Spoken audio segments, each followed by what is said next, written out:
Madame, Monsieur, bonjour. Je suis très heureux de vous retrouver sur Télésud pour votre édition de la mi-journée de ce lundi 17 octobre, dont voici les principaux titres. Au Burkina Faso, le tout nouvel homme fort du pays, le capitaine Ibrahim Traoré, a été désigné vendredi président de la transition en attendant les prochaines élections prévues en 2024. En Afrique de l'Ouest, depuis le mois de septembre, la menace djihadiste s'étend à la frontière entre le Niger et le Bénin, où les populations vivent de plus en plus avec la peur au ventre. Et nous terminons cette édition avec le mouvement de grève en France qui se poursuit sur 5 sites du groupe Total Énergie en dépit des menaces de nouvelles réquisitions, notamment à Dunkerque et Fézing. Et on débute avec le Burkina Faso où le capitaine Ibrahim Traoré, qui a pris le pouvoir il y a 2 semaines lors d'un putsch, a été désigné vendredi 14 octobre à l'unanimité président de transition jusqu'à l'élection présidentielle prévue en juillet 2024. Les détails avec Soukaina Askali.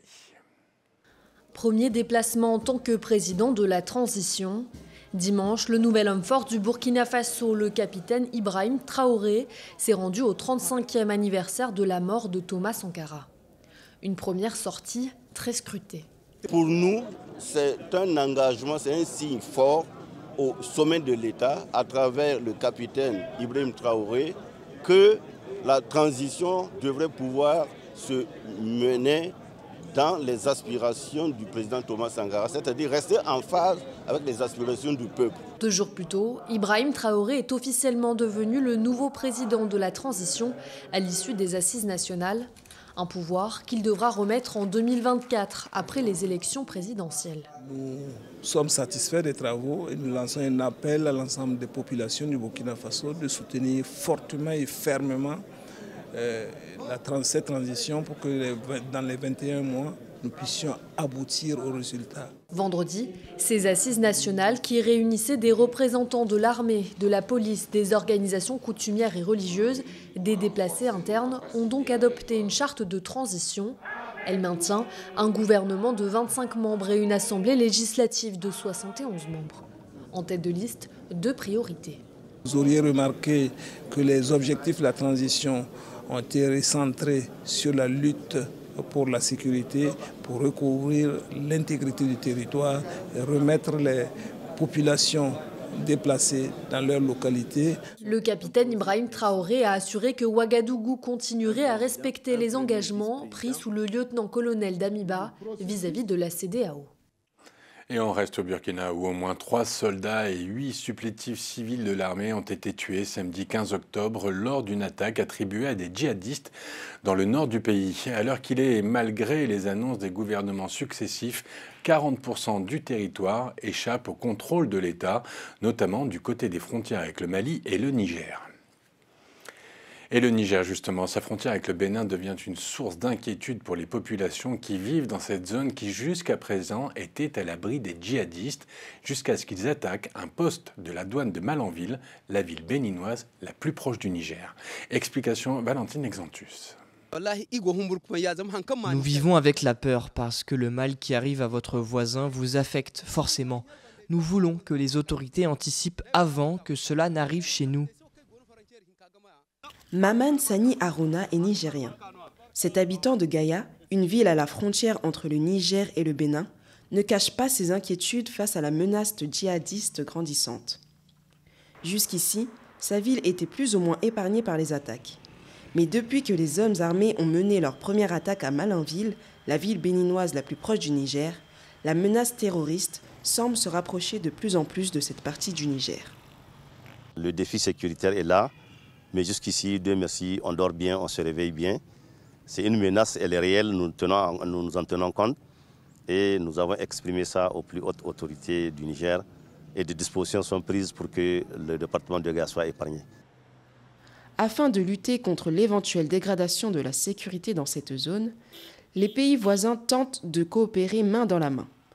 En juillet dernier, Niamey et Cotonou ont signé un accord prévoyant entre autres un échange de renseignements et des opérations militaires conjointes.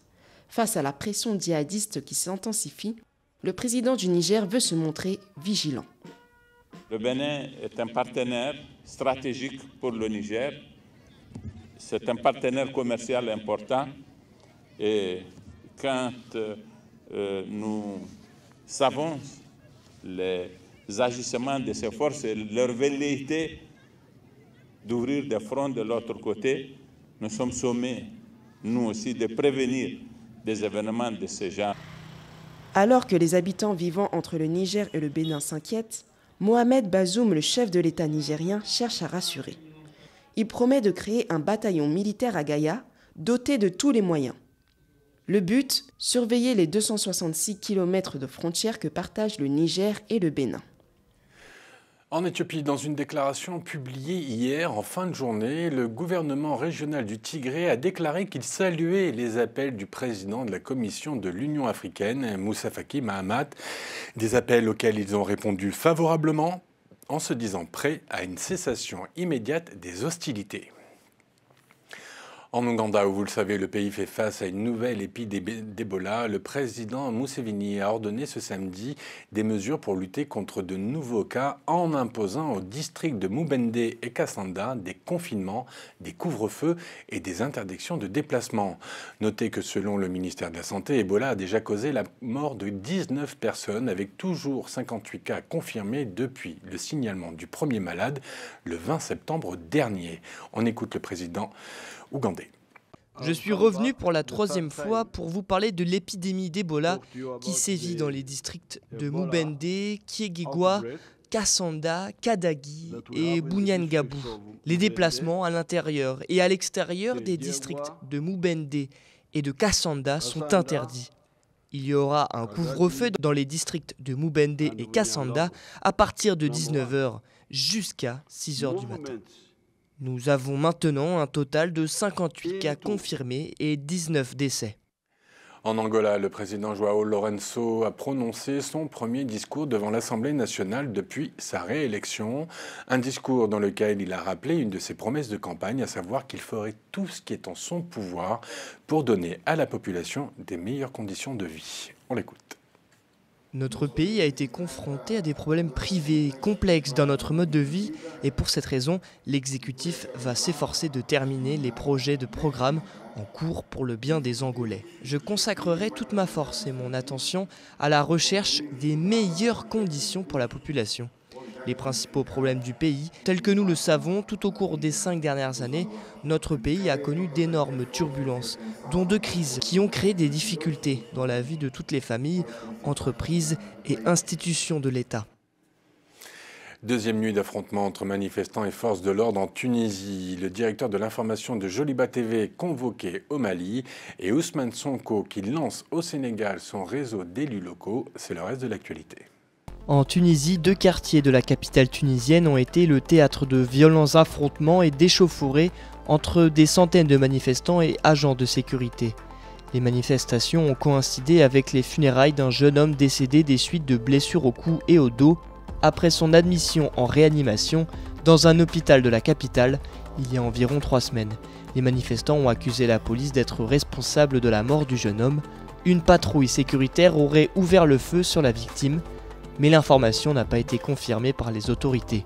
Sa famille a appelé à l'ouverture d'une enquête sur les circonstances de son décès. Au Mali, le directeur de l'information d'une chaîne de télévision privée, Joliba TV, est convoqué ce lundi par la Haute Autorité de la Communication, l'organe de régulation des médias dans le pays. Il est reproché à ce journaliste promoteur de cette chaîne privée d'avoir critiqué l'autorité de régulation des médias. Le 30 septembre dernier, le journaliste, dans son éditorial, s'inquiétait du danger menaçant la liberté d'expression au Mali. Il avait dans la foulée interpellé la Haute Autorité de la Communication afin qu'elle sorte de son silence. Des propos considérés comme des manquements par la HAC, qui estime par ailleurs que le programme fait souvent usage d'expressions à forte connotation péjorative au sujet des autorités maliennes de transition. Les associations qui militent pour la liberté de la presse ne cachent pas leur inquiétude après cette convocation. Au Sénégal, Ousmane Sonko, figure de l'opposition et candidat à la présidentielle, franchit une nouvelle étape dans la conquête du territoire sénégalais avant l'élection présidentielle de 2024. Ce week-end, il a lancé le réseau des élus, un réseau composé de maires ou de présidents des conseils départementaux. Officiellement, L'objectif de ce réseau est d'unir ses forces autour de thématiques comme l'économie sociale et solidaire ou le potentiel agricole des communes, a déclaré Ousmane Sonko, maire de Ziguinchor, fraîchement élu président de ce réseau. Se dit convaincu que ce réseau pourrait permettre à ses membres de travailler à renforcer davantage les collectivités locales à moins de 16 mois de l'élection présidentielle. Ce réseau devrait aussi permettre à Ousmane Sonko, qui a entamé dimanche une tournée nationale, d'opérer un maillage de l'ensemble du territoire sénégalais. Retour en France, où la pénurie des carburants reste un problème dans le pays, étant donné que la CGT a reconduit la grève dans les 5 raffineries françaises du groupe Total Énergie. Du côté du gouvernement, il a été annoncé la réquisition du dépôt de Fésine, en plus de celui de Dunkerque. Lorraine Mabou. Pas de répit pour les grévistes. La grève qui a débuté le 27 septembre dernier est reconduite sur les sites de Total Énergie situés en Normandie, Dange, La Mède, Fézin et Flandre, alors que des accords sur les augmentations salariales ont été conclus dans la nuit de jeudi à vendredi entre la direction de Total Énergie, la CFDT et la CFE-CGC, deux groupes syndicalistes majoritaires. La CGT, instigatrice du mouvement, rejette l'accord et veut poursuivre la grève. Le personnel d'exploitation de la relève de 13h a reconduit le mouvement jusqu'à ce soir 21h et conformément aux annonces que nous avons effectuées hier à l'issue de l'Assemblée générale, nous maintiendrons ce mouvement de grève et consulterons les salariés jusqu'à mardi, date à laquelle aura lieu un rassemblement interprofessionnel le plus large possible, nous l'espérons. Au gouvernement, l'entêtement de la CGT agace. Pour Bruno Le Maire, ministre de l'économie et des finances, l'heure n'est plus aux négociations. Il demande la libération des dépôts de carburant et des raffineries bloquées depuis près de 3 semaines. Il faut libérer les dépôts de carburant, libérer les raffineries qui sont bloquées, utiliser les moyens de la réquisition et faire en sorte que, comme dans toute démocratie, la voix de la majorité l'emporte sur la voix de la minorité. En réponse à la poursuite du mouvement de grève, le gouvernement a annoncé la réquisition du dépôt de carburant de Fézin dans la région de Rhône à partir de 14h. Cette décision intervient après la reconduction de la réquisition du dépôt de Flandre près de Dunkerque pour alimenter les stations-service des Hauts-de-France, d'Auvergne-Rhône-Alpes et de Bourgogne-Franche-Comté. Dimanche, sur le plateau de TF1, la Première ministre a tenté de justifier ces réquisitions. Et s'il y a des situations très tendues demain, par exemple, nous procéderons aussi aux réquisitions. Mais je voudrais que chacun soit conscient que la réquisition, c'est un outil qui ne peut pas être utilisé de façon courante et qui ne peut être employé que quand on a une menace de trouble à l'ordre public. La CGT reste ferme sur sa décision et continue à réclamer 10% de hausse salariale, ce qui est loin de l'enveloppe que Total Énergie prévoit de mettre sur la table pour répondre aux revendications. En Ukraine, la guerre se poursuit et ce lundi matin, c'est la capitale Kiev qui a été frappée à 4 reprises lors d'attaques de drones iraniens qui se sont écrasés dans le quartier Tchevchenko, qui est le quartier administratif, le quartier central de la ville. Il semble notamment que les alentours de la gare routière de la gare centrale de Kiev aient été également frappés. Tout autre chose maintenant, avec un coup de projecteur sur l'Afrique qui avance, avec au Gabon une entrepreneuse qui se bat pour atteindre la meilleure qualité possible dans la fabrication de chocolat à partir de ressources locales. Reportage. Chaque week-end, Julie inspecte sa plantation de cacao pour vérifier la bonne croissance de ses 1000 cacaoyers. Ce verger, situé au Cap Esterias, à une quarantaine de kilomètres de Libreville, abrite l'une des matières premières d'exception utilisées par les maîtres chocolatiers du monde. Depuis plus de 10 ans, Julie et son époux français conduisent un véritable projet de plantation de cacao durable. Elle s'inspire du modèle villageois des plantations de sa grand-mère. Criollo, Trinitario et plusieurs autres variétés de cacao poussent dans cette plantation. Cet ingénieur agronome conseille régulièrement les équipes de Julie sur les nouvelles méthodes d'agroforesterie. Depuis la mise en place de ce verger, je constate qu'il y a une nette évolution.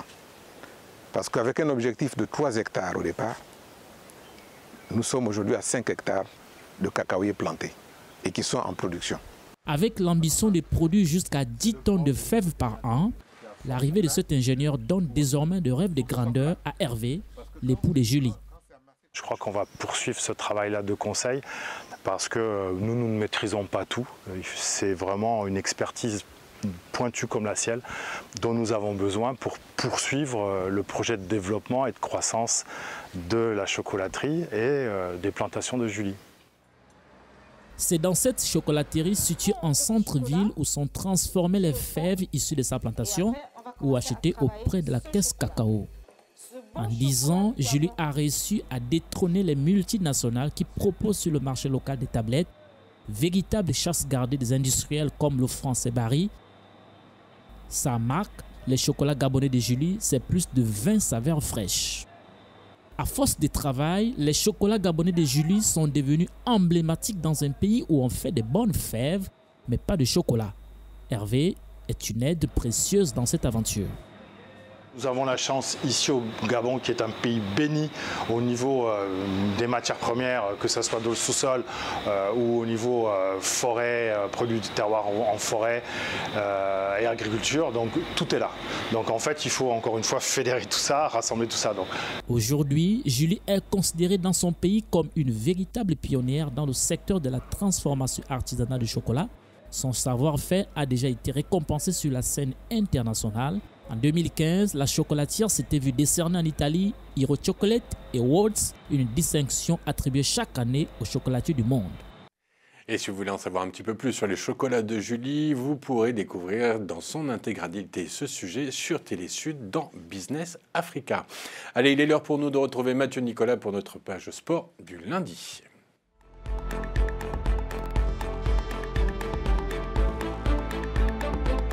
Et aujourd'hui, Mathieu, j'imagine que vous allez revenir sur le Classico qui s'est joué hier au Parc des Princes.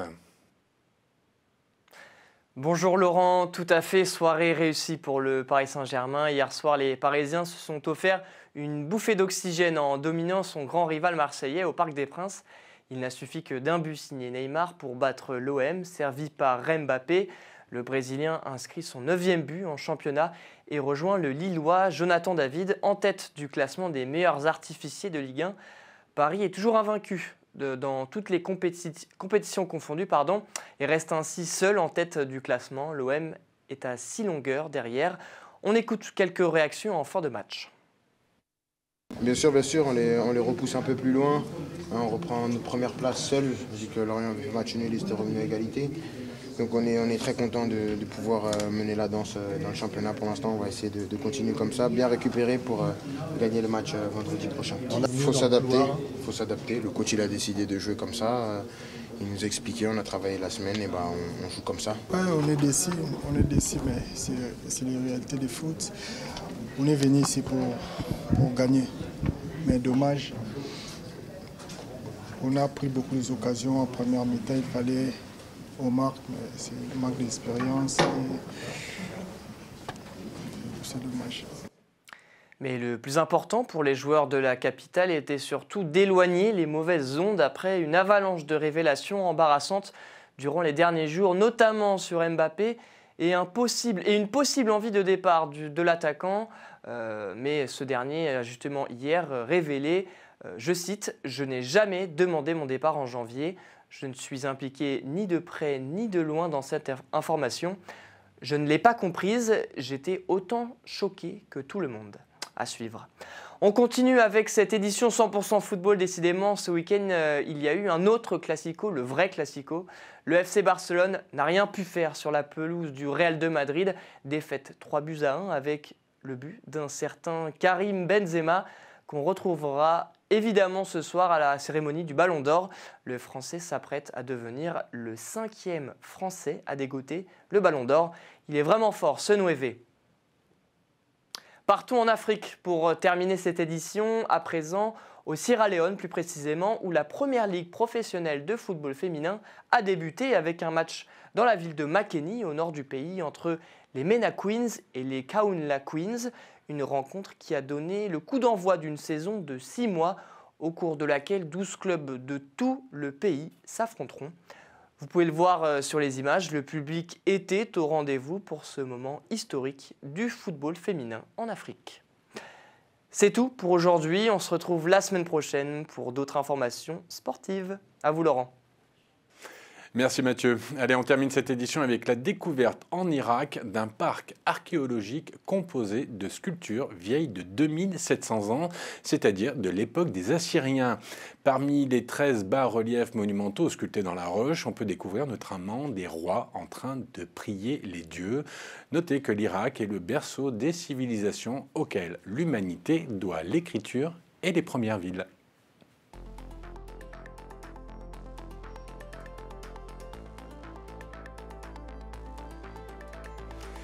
C'est la fin de cette édition. Merci de nous avoir suivis. On se retrouve demain pour une nouvelle édition de la mi-journée. Bonne journée à tous. Au revoir.